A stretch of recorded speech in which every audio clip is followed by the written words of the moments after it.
Whenever I interacted with Kainé, I was reminded about something from my past. Maybe my mind has been confusing her with my sister this whole time. Anyway...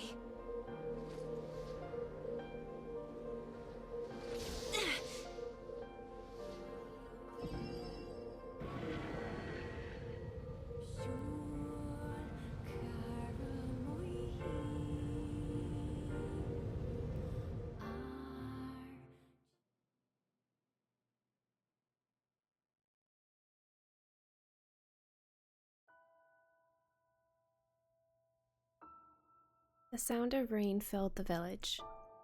The steep cliffs that surrounded the area magnified sound, causing even the slightest drizzle to rattle like a thunderstorm. Thin wisps of smoke streamed from huts as the villagers huddled in their homes and waited out the rain. A single child, however, had braved the downpour and was now wandering slowly toward the wooden, hawk-shaped weather vane at the center of town. The wanderer reached the vane, which had existed for as long as any could remember, and stared. The child's face was simultaneously delicate and fierce, like a teacup that had survived a shipwreck. Those traits combined with pale white skin to give the face an almost sexless quality. If the beak turns east, I go home. If it stays west, then I... The child blinked. Rain slowly dripped down the young one's short hair and began its long descent to the ground. Come on, come on! The child felt a slight breeze and watched as the vane slowly creaked to life. Spinning this way and that for a moment, it finally settled with the beak pointing firmly toward the east. East? Really? Before the vane could move again, a jagged rock came spinning and tumbling through the air, striking home against the child's head. The force of the blow dropped the child to the ground as a hail of stones began to fall all around. Oh no, they found me. A heartbreaking smile crept across the child's face as the stones continued their assault. Through the rain, the sound of multiple footsteps grew louder before a voice rang out. Yoo-hoo! Kainé! The voice belonged to Demo, worst of all the bullies in the area. As Kainé struggled to stand, a final stone came skittering through the mud and bounced against her foot. Blood oozed from a cut above her eye and blurred her vision, but she could make out the shapes of Demo and his usual gang of idiots. The boy seemed taken aback for a moment by Kainé's seeming indifference to the blood dripping from her face, but quickly regained his bravado. What's up, freak? You like the rain? You like getting all wet? Or did you finally decide to run away from home? Though she knew it was futile, Kainé turned to leave. Before she could get more than a few steps, the other children scrambled to surround her, cruelty burning in their eyes. Kainé knew those were not the only eyes on her. The tormentor's parents watched from the safety of their homes. She was attuned to this sensation. It was one she had experienced many times before. While some villagers simply turned a blind eye to the actions of their children, many encouraged it openly. In a society ruled by superstition and fear, Kainé was something to be hated, and if possible, destroyed. I didn't say you could leave, freak. Demo's words chewed at her like a worm through an apple. Can't hurt me, she lied to herself. Be strong, be brave. Can't hurt me. He can't hurt me. He can't hurt. Oh, look, the little freak is gonna cry. What's wrong? Are you sad that everyone hates you and wants you dead? Kainé prayed for the rain to flood down and carry her away from a world that seemed to have no place for her. But if there were gods, they chose to ignore her. As Demo crept ever closer, the clouds began to thin and the rain slowed. Even the weather hates me. Useless. A failure. I wish Demo's rock had taken my head off. Kainé couldn't meet Demo's leering gaze. She lowered her eyes and stared at the muddy ground below. The bully moved forward until he was inches away. She could smell the scent of old meat on his breath. The boy grabbed Kainé's face with thick fingers and yanked it upward. She tried to turn away, but he forced her gaze back and jammed his thumb against her eyelid to pry it open. Show me. No. Did you just say no? Demo grinned evilly. You don't say no to me. No one says no to me. Not even taking his attention from Kainé, he called to his cohorts. Come on, guys, let's give the freak what she deserves. As soon as Demo finished, kicks and blows began to rain down upon Kainé. Demo paused, still grinning, as Kainé curled into a ball and tried to make the pain stop. I don't get you, freak. What you acting like a girl for, huh? Everyone knows what you really are. Kainé ignored the question, choosing instead to stare at the weather rain. It continued to point east, as if supremely confident about the future it had chosen for her. Go home? Yeah, that's a funny joke for someone with dead parents and no home to go to. Freak, chanted the children. Freak, freak, freak. Kainé closed her eyes and listened to the rain, waiting for the pain to start again.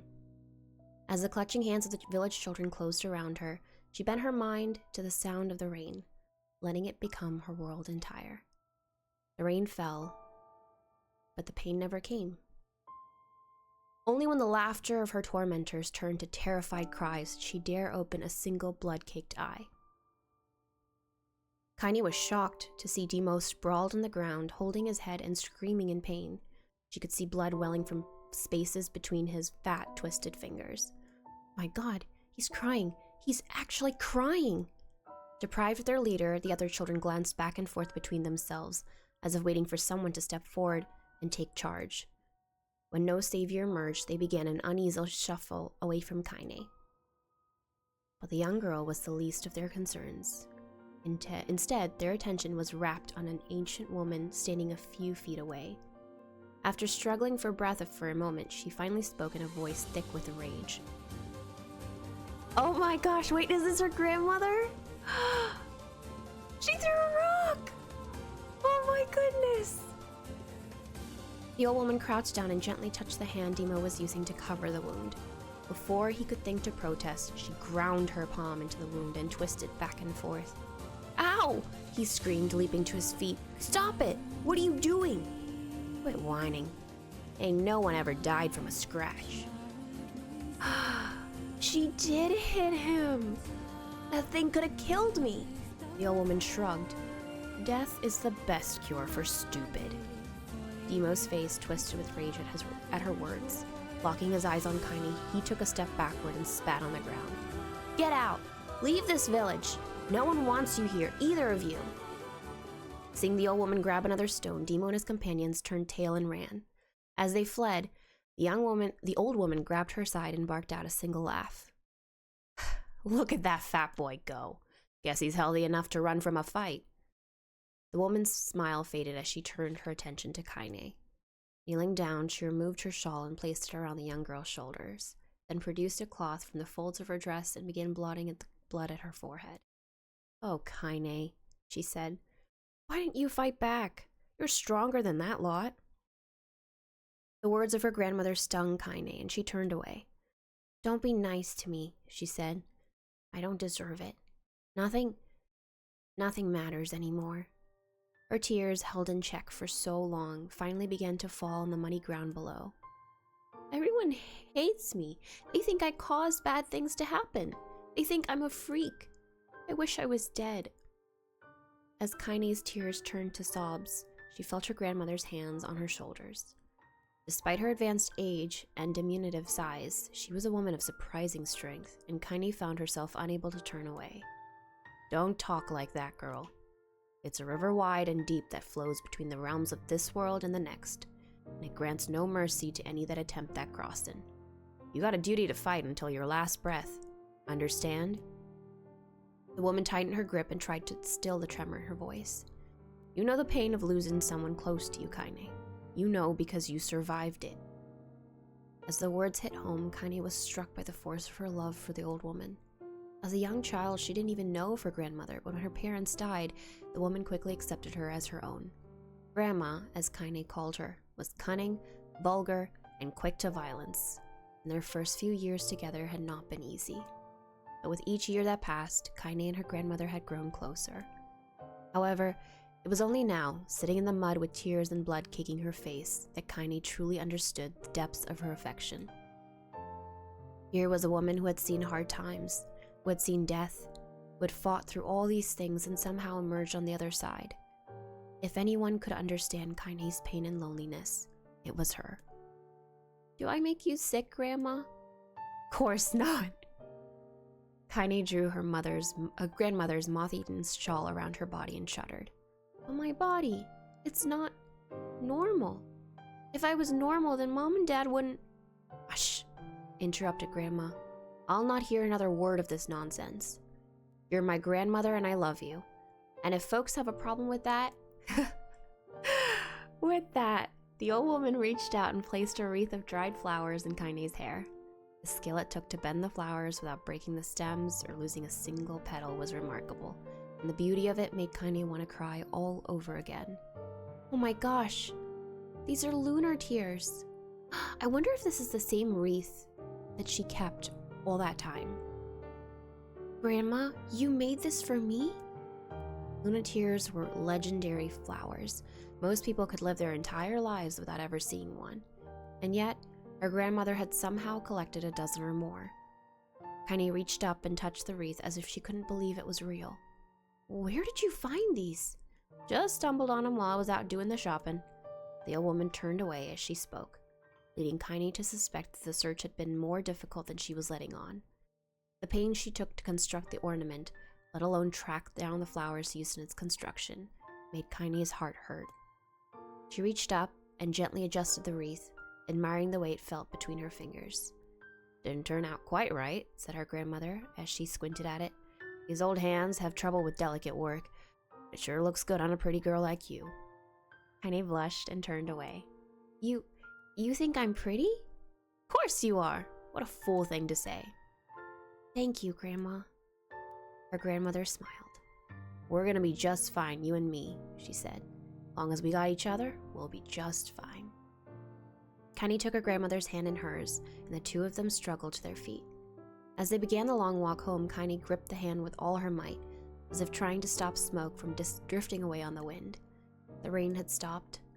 Kainé stood beneath the weather vane, watching it spin in lazy circles, no longer caring about the direction it faced when it stopped. "I don't need to escape. I have a home now. Grandma loves me, and that's enough, even if it's us against the world." Kainé let her gaze drift up past the vane and into the cloudy sky. The last faint hints of a rainbow were slowly fading. As she turned and headed for home, the light scattered into a million particles and vanished, seemingly taken away on the breeze. Daily life. This feels like the dream fragment, or the dream event, where it was a text adventure. In the distance, Kainé heard the steady sounds of an axe striking wood. The noise had a purposeful quality to it, as if she was hearing a master woodsman go about his work. The firewood being produced, however, was as far from a work of art as could be. Pieces of every shape and size were being flung about a barren yard with wild abandon. Anyone trying to stack such wood would probably die of frustration before the job was through. I wonder if this is... Oh, that's her grandmother. I was like, is this Demo? Kainé's grandmother flailed away with the axe, filling the air with both splinters of wood and words that would make the most hardened sailor blush. "Grandma," called Kainé. "That you, Kainé?" yelled the old woman, taking her eyes off the wood for a moment. "Don't get too close. I might take your foot off by mistake." She brought the axe down on a piece of wood, sending chips flying in every direction. One spun past Kainé close enough for her to hear the whistle, at which point she decided to step back.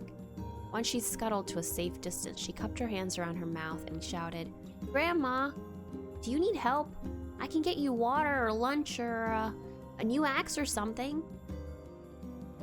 The axe, poised to strike another wobbly blow, paused in midair.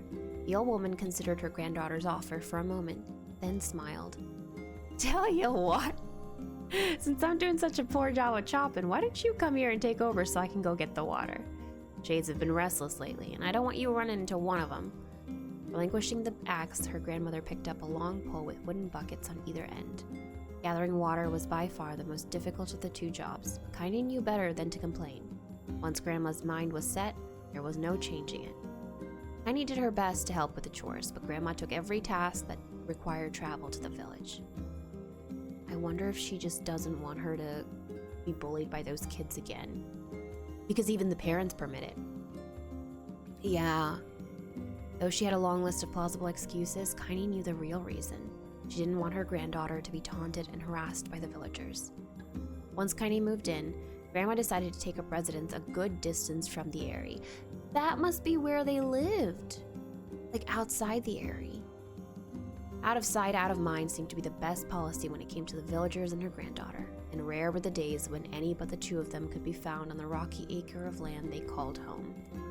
Kainé enjoyed the solitude, but harbored a secret resentment that her grandmother was forced to spend her golden years in such a place. After watching her grandmother leave, Kainé turned her attention to the task at hand. She'd never chopped wood before in her life, and soon discovered why the old woman hated the chore. Swing after swing of the axe produced only a tiny crack in the wood. When she finally managed to connect with a solid stroke, the tool embedded itself in the log and refused to budge. Frustrated, Kainé swung the axe around her head and threw it, log and all, across the yard. Oh! She suddenly understood the joy her grandmother felt in a good curse. Happier now, she picked up the axe, forced it from the wood, and resumed chopping. She had a natural skill with the blade. The task was challenging, and blisters soon began to form on her small pink hands. This is tough, and my logs are all weird sizes. Spitting on her bombs and ignoring the pain, Kainé redoubled her efforts. Just as she was developing a rhythm, Grandma returned from the village. Setting down her buckets with a small sigh, she took one look at the logs and coughed out a wheezy laugh. Pretty clumsy, girl. You better practice if you... No! Her grandmother suddenly collapsed to her knees, causing one of the buckets to wobble precariously. Eyes wide, Kainé dropped the axe and ran to her grandmother's side. Grandma! The old woman shook her head and pointing a trembling finger at the bucket. Get the bucket. Can't let it spill. Kainé steadied the bucket with a foot as she knelt by her grandmother. A small bit of water sloshed over the side and made a new home in the hem of her dress, but Kainé didn't notice. Grandma? Grandma, what's happening? Raised with panic, she grabbed her grandmother by the shoulders and shook. After a moment, the woman lifted her arms and batted Kainé away. Stop that. Just stop, she cried, breathing heavily. It ain't like I'm dying. Just tired from the trip is all. Kainé desperately wanted to believe her, but one look at the old woman's shaking hands and worn face told her more than words ever could. Her grandmother had lived a long, hard life, and it seemed the bill was finally coming due. The time when her grandmother watched over Kainé was ending. Sooner than either of them had feared, the positions would be reversed. The next morning, Kainé came to the side of her grandmother's bed and took her wrinkled hand. Grandma, you're sick and you need medicine. I'm going to the village. The old woman shook her head and tried to rise, but Kainé gently pushed her down. It's all right, she said. I'll be fine. Her grandmother fixed her with a gaze that could melt steel. After what seemed an eternity, she finally lowered her eyes and sighed. I don't like it. I guess I should quit being so stubborn and let you grow up. The old woman watched as Kainé strapped on her boots and made her way down to the road to the village. Hours later, as an unseen sun made its way across the dark and rainy sky, she was still watching. Kainé moved at a brisk pace, checking her pockets every few minutes to make sure the money her grandmother gave her was still there. Every noise caused her to spin on her heels, making sure she wasn't being stalked by a shade, or worse, Demo and his gang. But she encountered neither tormentors nor shades, and Kainé finally found herself at the entrance to the village. The few adults she could see glanced sideways at her, then muttered to each other behind raised hands before slinking away into the shadows. Her heart racing, Kainé took a series of rapid, shallow breaths and tried to calm herself. I have to prove myself. I have to help Grandma. I have to be strong. She chanted those words to herself over and over as she slowly made her way. Finally, her eyes settled on a rotund older woman who was angrily waving her arms in the air and telling anyone who would listen exactly what she thought of Kainé's presence. Hey, old lady. Oh, that's not what she called her. She just called her lady. My bad, said Kainé with a bravado she did not feel. Where's the apothecary? The woman's flabby cheeks shook in bewildered anger. How dare this thing speak to me? They seemed to say. But Kainé saw that her eyes held a different emotion. Fear. Yeah, we're both scared, lady. Trust me on this one. Which way? Kainé repeated. The woman pointed at a small building to her right before hitching up her dress and stumbling off in the other direction. Kainé cringed, expecting a stone to come flying from the assembled crowd, but none came. Her mind was filled with a strange sense of pride as she made her way to the apothecary. But the new emotion had little time to take root, for as soon as she opened the door, she noticed a familiar customer at the counter. It was Demo. He'd clearly been sent here on some kind of family errand because his gang of followers was nowhere to be found. "Oh my god," he sputtered. What are you doing here, freak?" The insult was delivered without force, and Kainé happily ignored it. Stretching on tiptoes to see over the counter, she asked the shopkeeper for the medication. "Ah, Demo. Oh, he's about to be an unexpected guest in WWE SmackDown." "Oh, get him, Kainé." The boy's eyes grew so wild they seemed ready to fall out of his head, but before he could let fly a comeback, or worse, a punch, the apothecary told him to knock it off before he kicked them out of the store. "Did she get the medicine?" Demo slunk out of the shop, cursing Kainé under his breath. Once he was gone, she allowed herself to breathe once more, taking a brief tour of the shop while the owner prepared her medication. Countless little bottles filled the cramped store, each with a label written in some indecipherable language. An ocean of aromas assaulted her nose, creating a scent that was exotic, but not altogether unpleasant. Seeing such a variety of supplies gave Kainé a sense of peace. Surely, in a world so vast, there would be a place that she could call home. On the far wall, behind the counter, rested a portrait of a stunning young girl. The picture had once contained bright, vibrant colors, but time had worked its cruel magic, and they were beginning to fade. The beauty of the work, however, remained undiminished. "You like that picture?" Kainé turned to find the apothecary with a small vial of medicine in his hand. His eyes were gentle, but sad, and they seemed to stare through her and into nothing as he spoke. "It's my daughter. I sketched it when she was just a little girl. It's been dead a long time now." Kainé didn't know how to respond. She just stared at the portrait and tried to come up with the right words. "Pictures are wonderful things," continued the shopkeeper. "They let the ones closest to you live on forever." He shook his head slightly, and looked down at Kainé and smiled. Handing her the medicine, he reached into a sizable green apron and produced a handful of old wax crayons. "You should have these. There's no one left that I wish to draw." Kainé took an instinctive step back, causing the shopkeeper's face to darken. "Yes, I've heard the rumors about you," he said. "A small village, and word travels quickly. Between you and me, I'm not sure which of them to believe. I also don't think they matter much. I know your grandmother, Kali. I think the way she was driven out of this town is just deplorable." Grandma's name is Kali?" thought Kainé suddenly. She was still mulling this new fact over in her mind as she reached out and gently took the crayons from the apothecary's hands. "Your grandmother's an old friend of mine," he said, as Kainé scooted away yet again.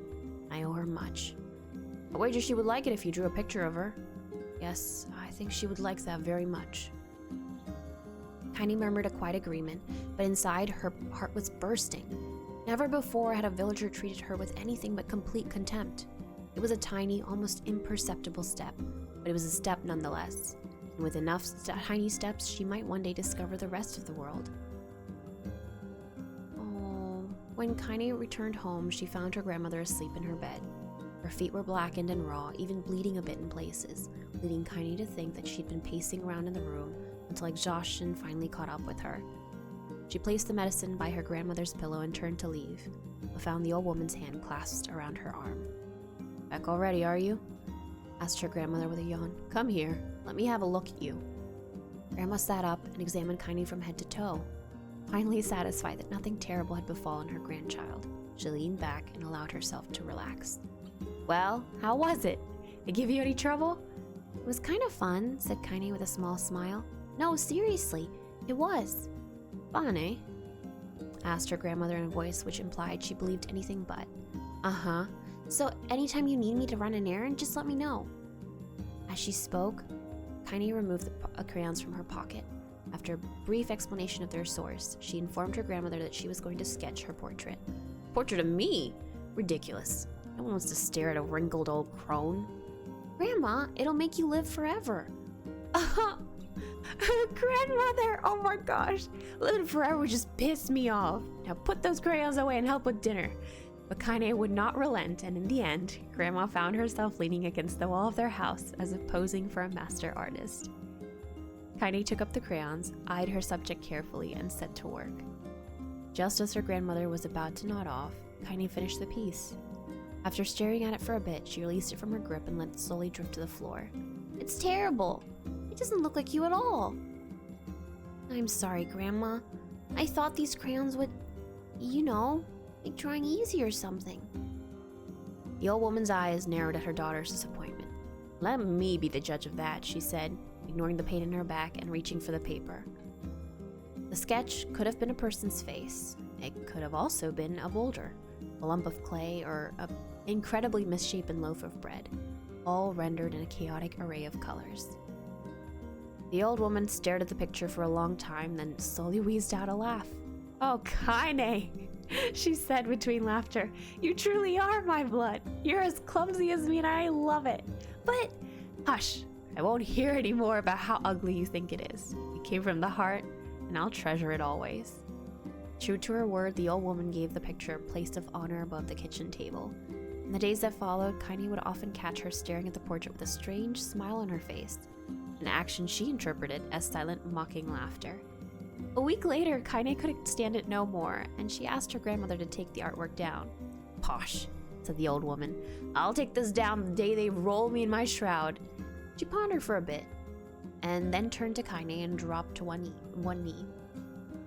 Listen to me, girl. Seeing this picture makes me happy in a way I've never felt before. It makes me want to go on, so that someday you can feel the same happiness. It was a moment that burned itself in Kainé's memory. A perfect blend of pride and love and joy that came together to form a lifelong remembrance. She swore to never forget this moment, never forget the old woman who had made her place in the world possible. Time moves on. People and memories move in and out of life like ghosts passing through a hall. But this moment will be different, Kainé swore, because I will remember it forever. Forever. Oh, is this the moment? Kainé listened to the sound of crackling firewood and stared at the black object on her plate. She'd been pushing it around the wooden disc for a good 10 minutes, ignoring the bemused stare of her grandmother. Finally, she summoned her courage and gave the object a brief sniff. A sharp, bitter scent flew up her nostrils and made its home there, causing her face to twist with disgust. Grandma, I can't believe you want me to eat a bug. The old woman threw some more wood under the cooking pot and snorted. It's no bug, you fool girl, it's a berry. Why would I be feeding you bugs? Yeah, well, it sure looks like a bug, said Kainé, and I think it's burnt or something because it smells terrible. With that, Kainé held her nose and threw the berry in her mouth, chewing as little as possible. Oh yeah, that's terrible, all right. Why, you little brat, laughed the old woman. Look at the sass on you. You've been spending too much time with me, and that's a fact. 5 years had passed since the moment when Kainé's grandmother had saved her from the bullies. As is often the way with two stubborn people, their relationship had grown in fits and starts, but moved forward all the same. Meals that used to be somber affairs were now filled with laughter and hurled abuse in equal measure. Kainé could not remember a time when she had been happier. As the years went by, Kainé started to shoulder more and more of the daily responsibilities. Her grandmother's legs grew weaker by the day, and she could no longer do many of the chores she used to take for granted. And so this morning found Kainé lacing up her work boots with a breakfast of burnt cherry rolling through her belly. Where are you going today? Asked Grandma suddenly. Kainé looked up, surprised. The old woman rarely asked for specifics anymore. Well, I was going to check out the kelma trees and see if they were ripe. I thought we could make some jam or something. Oh, and I'm going to pick up some flagstones, so I need to take the wheelbarrow. Flagstones? What for? Kainé stared at her grandmother, then held out an arm and swept it around their home. Constructed of mostly cloth, rope, and rubble, the old place sagged like a boxer in the final round. Grandma, a dying cat could chew through this house. I'm going to build a stone wall so we have some protection.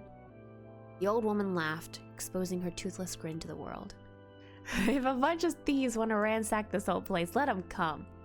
We've got nothing worth stealing anyway. I'm not worried about thieves, I'm worried about shades.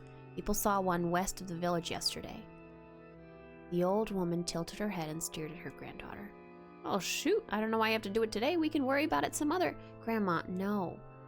If I don't go to the Kelma trees, we won't eat tonight. You know that. A confused expression passed the old woman's face, and for a moment, she was a small child lost at a carnival. Yes, she said after a bit. Yes, of course, you're right. I'm sorry, Kainé. Lately, it seems my mind is... She didn't finish the thought, instead walking over to her nightstand and gently taking the wreath of lunar tears from the drawer. Flower's petals had aged to a brilliant whiteness, and Kainé thought it was more beautiful now than the day she had first received it. You're gonna be a true woman soon, Grandma said. She placed the flowers in the girl's hair. That means less chatter about shades and building defensive walls and more talk about how beautiful you've become. Annoyed, Kainé reached up to remove the garland. The look on her grandmother's face stopped her hand. You're a beautiful thing, said her grandmother. There ain't another like you in all the world. I'm very proud of you. Okay, Grandma, that's enough compliments for one day. Put your mouth on you. Where did that come from? Gee, I wonder. I'll teach you to sass me, girl, yelled Grandma. Suddenly, she lurched forward and grabbed Kainé by the ears, pulling her around the room with a crazed grin on her face. Grandma, yelled Kainé in a quaking voice. Grandma, stop it! The old woman stared at her and blinked, and slowly held her wrinkled hands out as if it was the first time she had ever seen them. Oh, I don't know what happened there. I'm sorry, girl. Sometimes my mind just... Kainé thought the look on her grandmother's face was the most heartbreaking thing she had ever seen. Listen, she began, maybe I should stay home after all. No, I won't have you stay here to keep an eye on old codger like me. You go get your fruit and your wall and whatnot. I'll be fine. When you come back, I'll have a nice grasshopper dinner waiting for you.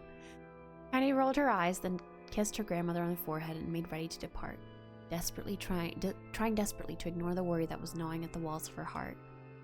Kainé could feel the old woman's eyes watching her as she moved down the path. Don't turn around. Don't turn around, she told herself.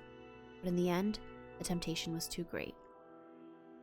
She spun on her heel for one final look and saw a small, bent woman standing in front of a ramshackle hut with a sad expression on her face.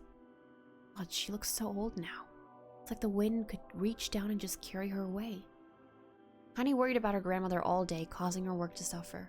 What little fruit she could collect was tossed carelessly into the wheelbarrow. She only found a couple of stones before losing interest in the project. Finally, as dusk approached, she decided to call it a day. Cursing herself for the lack of focus, Kainé pushed this nearly empty wheelbarrow down the path.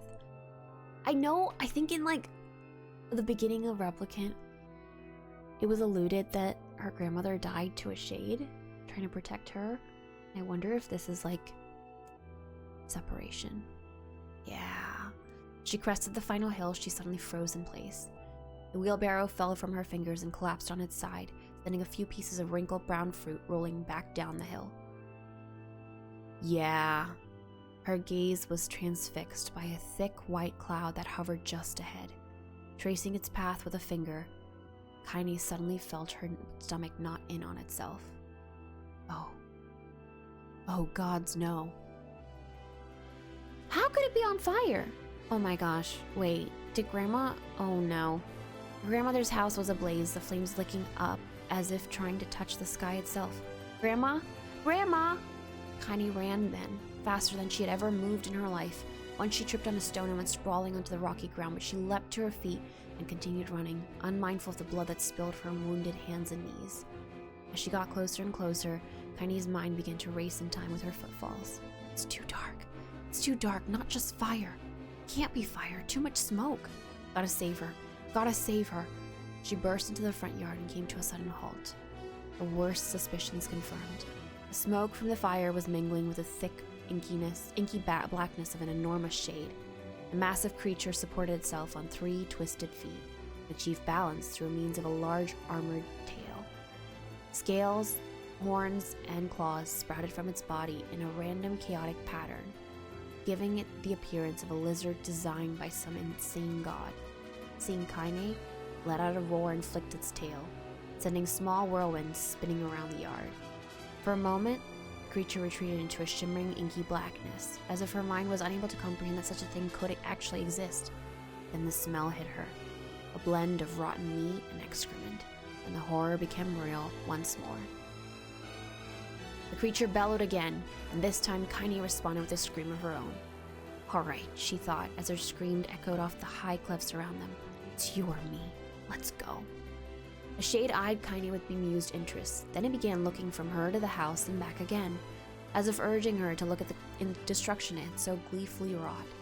With dread building in her heart, Kainé glanced toward the house. Through the smoke and flames, she spotted a small figure struggling to escape the ruins. Grandma! At the sound of her voice, the old woman began waving frantically. She's alive, thought Kainé. Alive!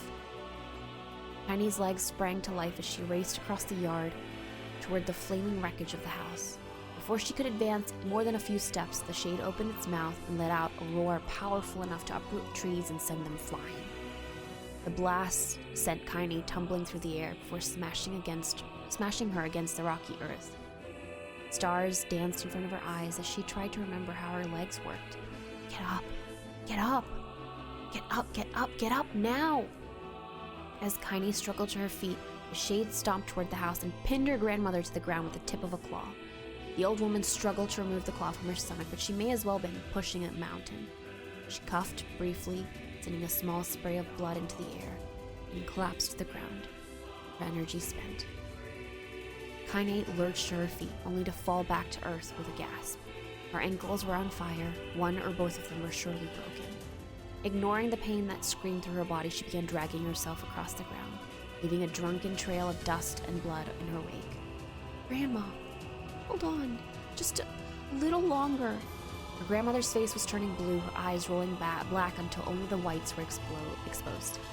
Kainé pulled herself across the ground with maddening slowness, the distance seeming to increase with every second that passed. The shade glanced between the two women and flicked out its tongue, its giant mouth turning up at the corners. Short, panting breaths belched from somewhere deep inside its core. Laughing at us. She had no idea how such a mindless creature could experience emotion. There could be no doubt the shade was taking joy in their suffering. Yeah, I see your plan. Shade moved its claws slightly, allowing Grandma to breathe again. It was clearly keeping her alive, only to snuff out her life when Kainé was close enough to touch her. Summoning all her strength, Kainé rose to her feet. There was a sickening snap from her right ankle as the foot twisted backward, and she forced it from her mind and began to hobble toward the monster. Pulling a small knife from the pouch at her waist, she leapt on the foot that pinned her grandmother and plunged the weapon deep. Give her back, she screamed. Give her back to me! It was like stabbing a rock. After a few swipes, the knife broke at the hilt with a dull snap. The shade panted laughter again, then raised its tail and sent it rushing through the air toward the young girl that was latched to its foot. Kainé never had a chance. The tail struck her square in the chest and sent her crashing into the burning wreckage of the home. As she lay on the ground with blood pouring from multiple wounds, a small, weak voice spoke up. Kainé? Kainé's vision blurred, but she forced herself to focus on the sound. Finally, her eyes cleared enough for her to make out her grandmother's hands reaching out to her through the smoke. Grandma? Kainé, you gotta run. You can't best this one. Kainé grabbed the hands and held on with all her strength. Grandma, come on, we have to go. The old woman coughed loudly. One of her hands, slick with blood, slipped from Kainé's grasp, thumped to the ground below. Grandma, no, no! I said run. You have to live. You have to get through. The thought would stay forever unfinished. Before she could say another word, the shade's clawed foot descended, smashing through the remains of the roof and down on the shattered figure of the old woman. Blood oozed from gaps in the creature's toes as the terrible putrid smell assaulted Kainé's nose once again. She stared at the foot, dumbfounded, convinced that what she was seeing could not possibly be real. When the creature lifted its appendage, all that remained underneath was a twisted, unrecognizable mass of rubble and red. Grandmother was gone. Kainé blinked, trying to feel the hands which had been in hers just a moment before. For a fleeting instant, she could remember the warmth of that embrace, the trembling of the fingers, but then the sensation drifted away on the breeze and was gone. Memories flashed through Kainé's mind, one after the other, faster and faster until they became a meaningless jangle of noise. Kainé screamed then, a thunderous sound that echoed off the cliffs and seemed to roll away forever. The shade eased forward, black ichor pouring from its mouth and dissolving to smoke on the ground below. The earth shook with every step as it crept toward its prey. Kainé's body rose slowly, as if controlled by a mad puppet master. Her arms and legs were bent at impossible angles. Her head lolled dangerously to the side, yet somehow she managed to stand. Staring at the shade, her eyes began to glow with a deep red fire. The creature, so confident just moments before, took a slow, hesitant step backward, trying to discern if this broken human could possibly pose a threat. Kainé seized the moment. Laughing like a madwoman, she leapt into the air and plunged the shattered hilt of her knife deep into the leg of the shade. The shade shook Kainé off like a fly, sending her crashing to the earth once again. Her chest rose and fell slowly, as if a great weight were resting on it. Moist sounds of pain echoed through her mind. Something warm and thick oozed from her ears. Is that blood? I think it is. I think I'm bleeding to death. No, can't die. Grandma told me to live. Deep inside Kainé's mind, something finally broke. The sound, the pain, the smoke and flames. All of it faded away until all that remained was a single incantation repeated over and over again. Kill it. Kill it. Kill it. Kill it. Kill it. Kill it. Kill it. Kill it.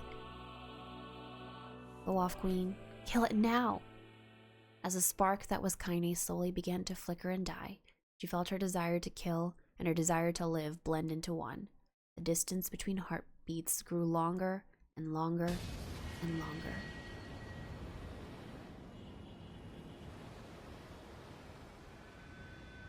She suffered so much.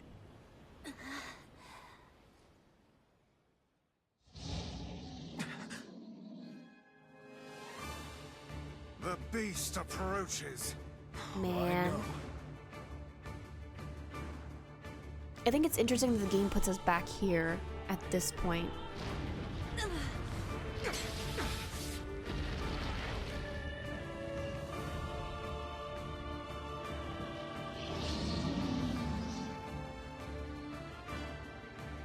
Man. My poor girl.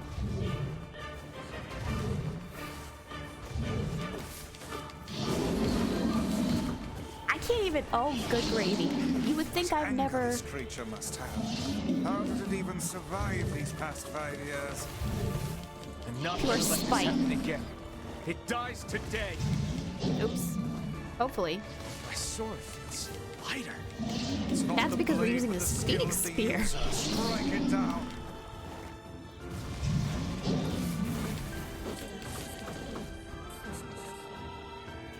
I think we've got one last. Yeah.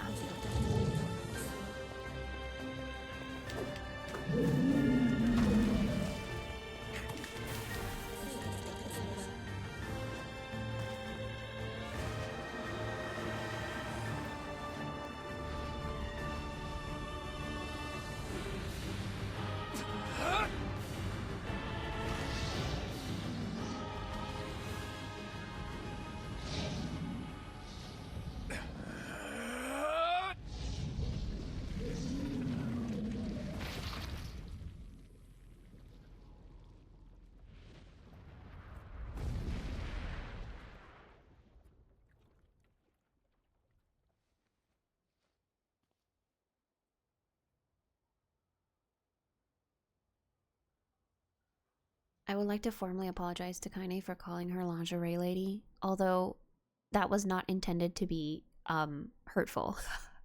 But still, I feel like I was very confused about her existence for a long time, and boy howdy, she just needs a home. Gently, weakly, softly, a shade sure that its tormentor was dead turned and stomped off toward the horizon, stopping along the way to bellow one final roar. Couldn't kill it. Shamed beyond imagining, Kainé tried to turn her head to the side, but succeeded only in coughing up a huge gout of blood. It was getting difficult to see, and only after a moment of fierce concentration did she realize that her left eye was gone. When we saw her, she was able to see, right? Laughing to herself, she turned her remaining eye to the ruins of her home and noticed a ragged stump of arm resting a few feet away. Yeah, that's mine, she thought with a mad giggle.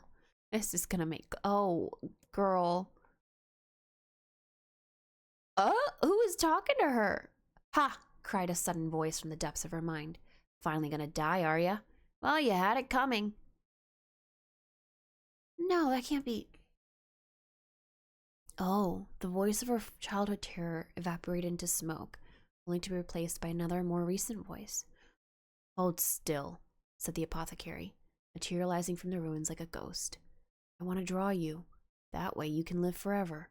No, stop. Don't want to live forever. I want to die right here.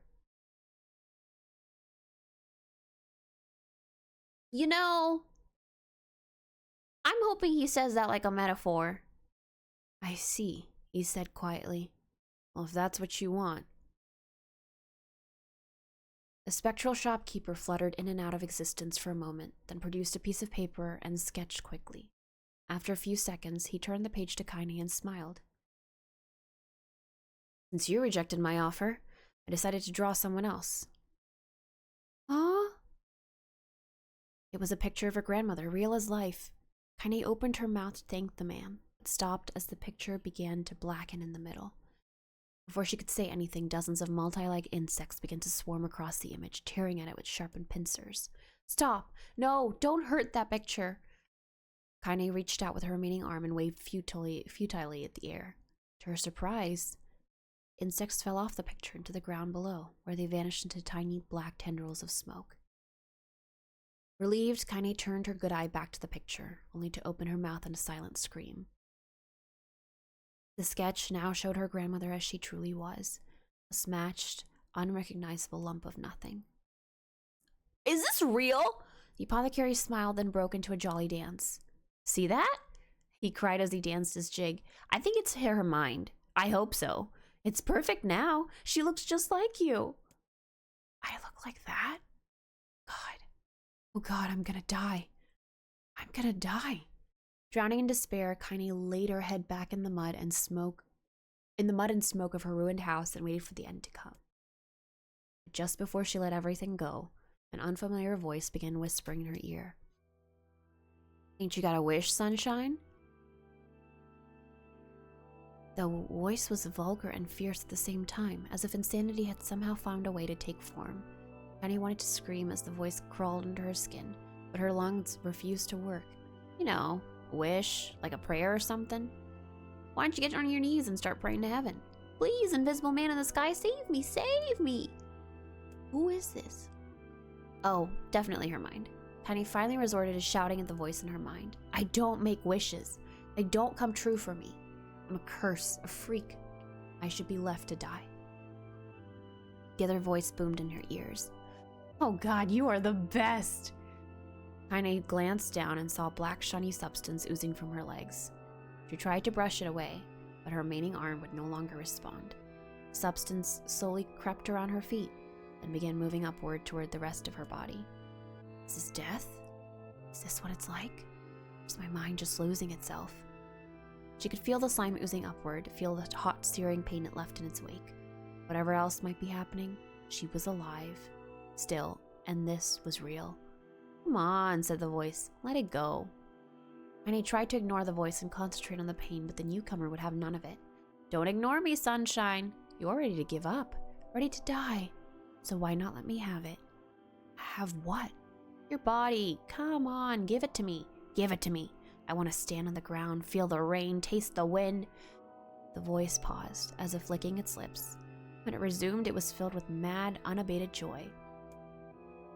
And I want to take your hands and use them to choke the life out of people. I want to tear out their throats and bathe in the blood just like before. In response, Kainé shifted her head and vomited. The warmth of it crept down her front and mingled with the pain of the encroaching black ooze. Are you a shade? Yeah, maybe. What of it? The slime reached her face, crept up past her nose, and slowly oozed into the socket of her missing eye. The moment it touched her brain, Kainé was struck by the most powerful sensation she had ever felt in her life. It was ecstasy. She wanted to scream with delight, but all she could manage was a small, whispered moan. Sir? Sir? But I don't think she fully gave the thing her body. I think what we met was definitely Kainé.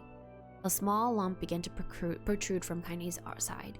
As she watched, it grew longer and thicker, eventually taking the form of her missing arm. I can see better, she thought. My eye must be growing back too. The slime reached up to envelop the rest of her face, but she managed to brush it away. Stop, she whispered, marveling at how she had regained her voice. Stop. The black ooze hesitated, as if considering this request, and quickly shimmered down her body before disappearing in a cloud of smoke. We had a deal! I thought you wanted to die! Grandma said, can't die yet. A brief image of her grandmother, bloodied and broken, flashed before her eyes. She saw the shade that had killed her, and heard its mocking laughter, and closed its eyes and forced the image from her mind. Maybe that's the shade that she killed when we first met? Her whole body was quaking with rage. When she opened her eyes again, they turned bright red. That thing took my grandmother. I have to kill it before I die. And it would make sense why she was like ready to go after we helped kill it. Or we thought we killed it.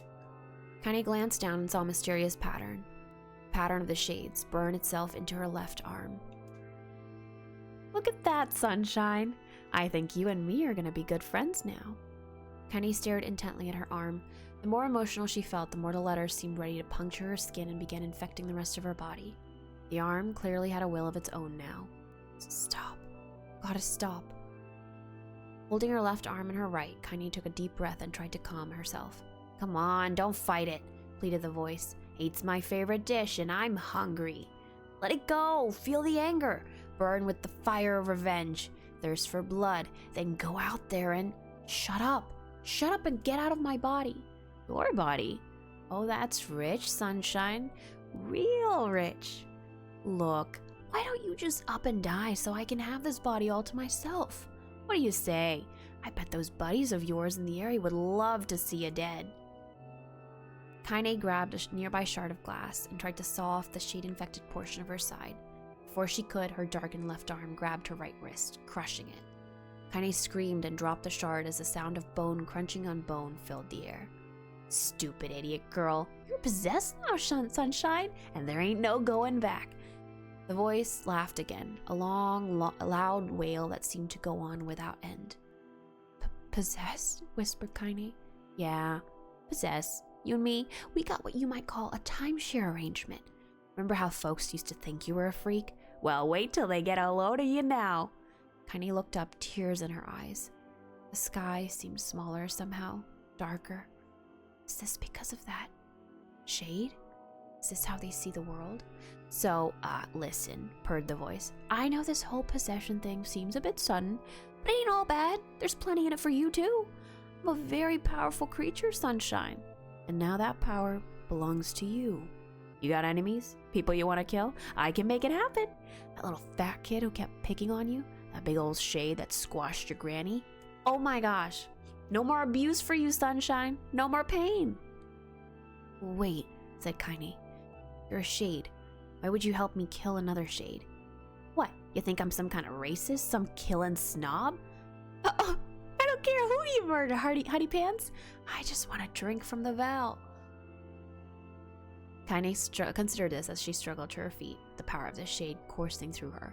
Smoke from her house was drifting away with the wind, and she enjoyed the way the cool evening breeze felt on her new left arm. After a long pause, the voice spoke up again. So, how about it? You and me? We could have some good times together. Look, I'll even take care of the bloody part if you don't want.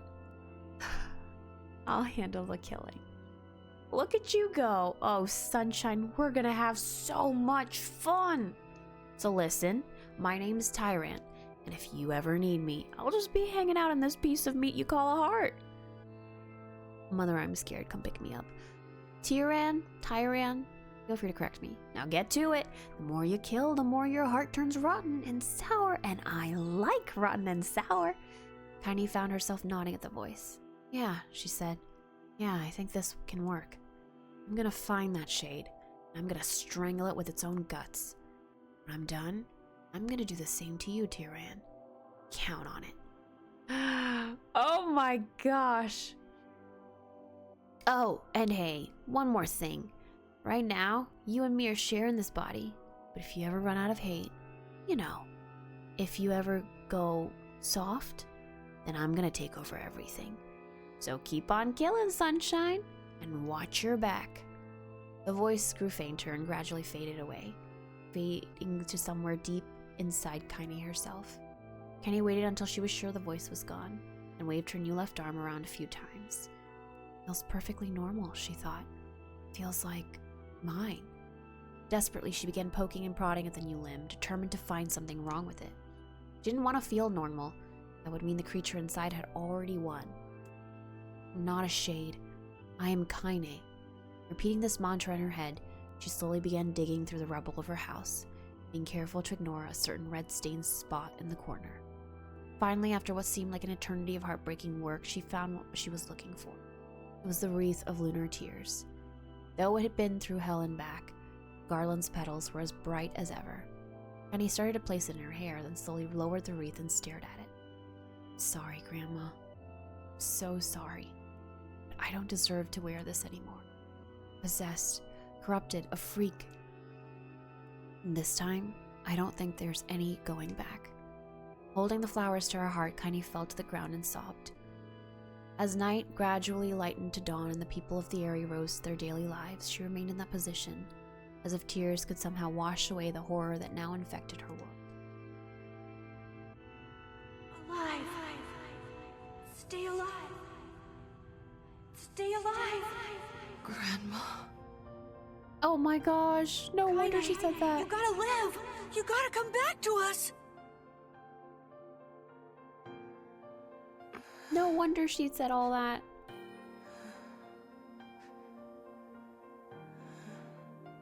Oh, hey.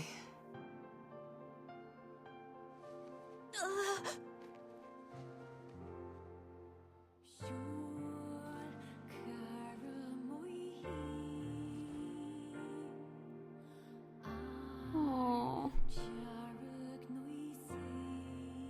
Of course she'd recognize him. Emil, you were the one calling me, weren't you? You still recognize me? Of course. I knew you right away. Thank you, Kainé. She's literally her grandmother. Literally the same. Welcome back, Kainé. Wow, you grew up. So, how long has it been? 5 years.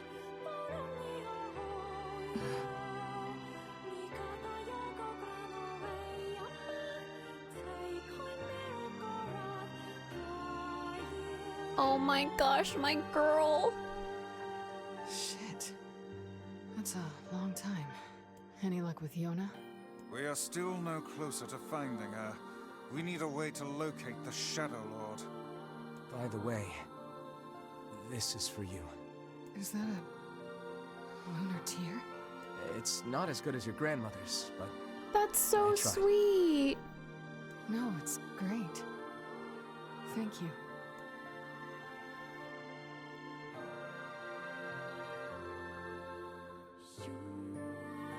Kainé waking from her long petrified sleep.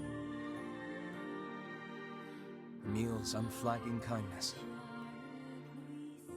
Our reunion was a happy one, and we let it wash over us like rain. I do remember this. That is, until Devila and Popola had to go and ruin it all. Oh my goodness. Now when you say it that way, it takes on a totally different flavor, huh? Are you kidding me? You can't be serious. Yeah, I do remember Please, this. try to understand. People are tired and scared, and I'm sorry. I'm sorry you have to bear the brunt of that. You know, I feel very bad for them because, like, they have a duty as androids, and I don't know that they're ever allowed to deviate from that, which is why they tried so hard to, not that hard, but like they tried a bit to convince Toffee and crew to kind of go back, even at the end at the Shadow Lord's castle. But I also think after knowing what Kainé's been through, this is We thought it was bad the first time, but now it's definitely worse. Like, she just wanted a home, and even though we have a so-called home, like, together with just the crew, it's not a physical house that she's allowed to, in a village that we're allowed to, like, freely This is crap. go through, you know? It's And okay. I know this is about Emil more like, but, like, there's no way Kainé's gonna stand outside, or sorry, go into the home when she knows Emil's outside. We can sleep outside. No one's sleeping outside. You and Kainé saved this village. And now they want to run you out? That's exactly what Kainé did for the area People too, are and afraid of us. they didn't And like really, her I anymore. understand. I mean, look at me. She also probably feels really bad for Emil, who's getting the first taste of this for the. I mean, he's getting this for the very first time, whereas this is something she's always experienced. As long as you're still with us, I can deal with it. Right, Kainé? I'm used to sleeping outside. But We'll see you later. Sorry about this.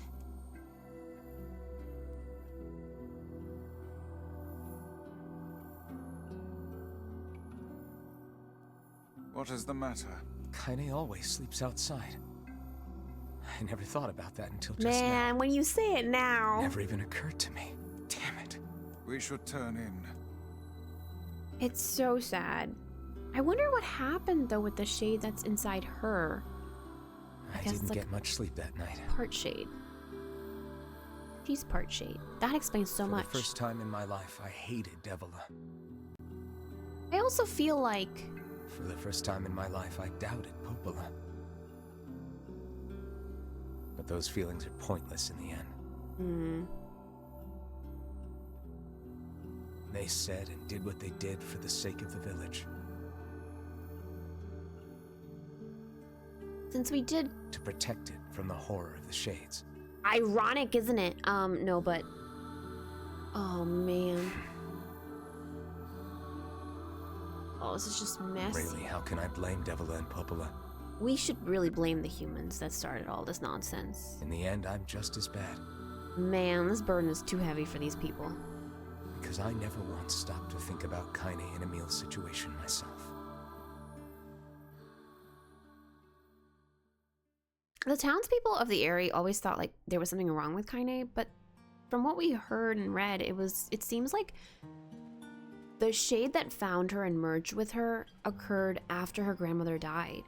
So what was wrong with her before? I should apologize to Kainé and Emil. I think they're just discriminating against her, like the little title said. But what good would that even do? I got a fire going, Kainé. Wait, is that? I do remember this. I'm so happy to get to talk to you again, Kainé. Aw. Yeah, me too. I tried everything I could think of to save you, you know. We should tell them about s'mores. I polished you with this special cloth. I poured warm water over you. Wait, you poured water on me? Oh. Yeah, but it didn't really do much except make you all shiny. Oh. Hey, Emil. Thanks for saving me. I guess you noticed how I look different now. I'm sorry, Emil. I'm sorry for all of it. Well, I mean, this new form isn't all bad, you know? At least I can look at you when we talk, right? Hey, so why don't you tell me something about yourself? I'm not very interesting. Sorry. Excuse me, ma'am, after what we read, you're very interesting on. to me. I just want to know you better. Please? Fine. This all happened when I was a kid. Before the whole shade possession. She's wearing a lunar tear that we gave her. My body is different. Hmm? And when the villagers found out about it, they started treating me like a freak. Different how? But one person, my grandmother, accepted me just as I was, no matter how bad things got.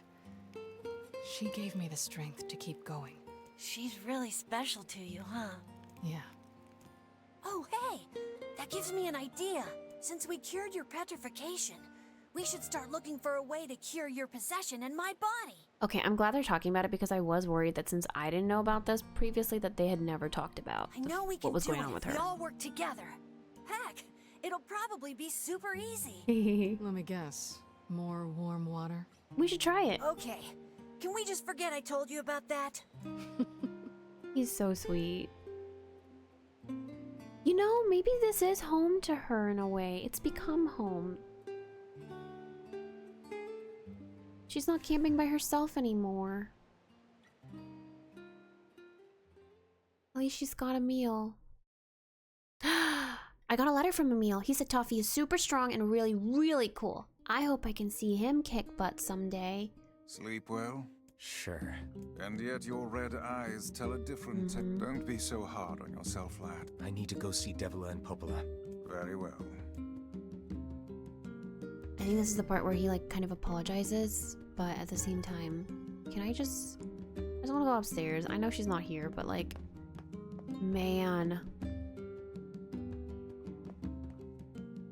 What is that? What might that be? Oh, don't tell me this is the diary. It's Mom's diary.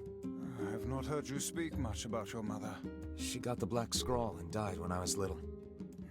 My apologies for bringing it up. It's all right. I can barely remember her face anymore. This is the only thing I have left of her. Have we read it? Reading it helps remind me of when we were still a family. Okay, so he has read it. See. But the final entries get a little strange. I want to In read. what way? Well, here, Thank take a you. look. Thank you. We're gonna speed read a bit. Oh no, I feel like they're gonna put me in coach. Say there. Can you not hear me? Uh-oh. Uh-oh, what is this? Why are you standing about like a slack-jawed ninny? Who are Sorry. you? Felt like I was dreaming or something. I don't know who you are. Sleeping on one's feet is quite the talent indeed. And you sound like Kronk from the Emperor's Come New now. Groove. There's the door. Right. Let's go. No, I don't want to go through the door. Hold on. No, because they told me it's a battle. Yes, we're gonna leave for like a hot second, okay? We'll come back for Mommy's diary. Oh, okay. I feel like we're getting new loading screens too now, which is very good. Good gravy. Something wrong? I feel as if I've just awoken from a most unpleasant dream. Okay. I know what you mean. That happens to me whenever I read it. But it's the only thing he has left of his mother, so it kind of makes sense. I need to get to work planting some lunar tears, because that truly needs to be my get rich quick scheme. So, you know. Also, it seems like... Oh, okay, no. That's why she's there, because it's the quest. Alright, we're gonna save maybe this spot right here. And I think we'll end for now, right here. We've learned a lot about Kainé, and I think now I'm reading a little too much into every single thing that the other characters say about her. But I'm really curious to see where this goes. I know some scenes will probably be repetition, but I'm surprised they put us like pretty much at the point of petrification, not... And it's like farther back in the second part of the game, not the first part, which is very interesting compared to Automata. Definitely, I think next time we're going to start off with the Mother's Diary because I'm so curious what on earth that is. But in any case, thank you so much for watching. Route B has been an explosive beginning already, and I can't wait to see what cure we're able to find for Kainé. She needs it! In any case, I'll see you in the next video. Bye!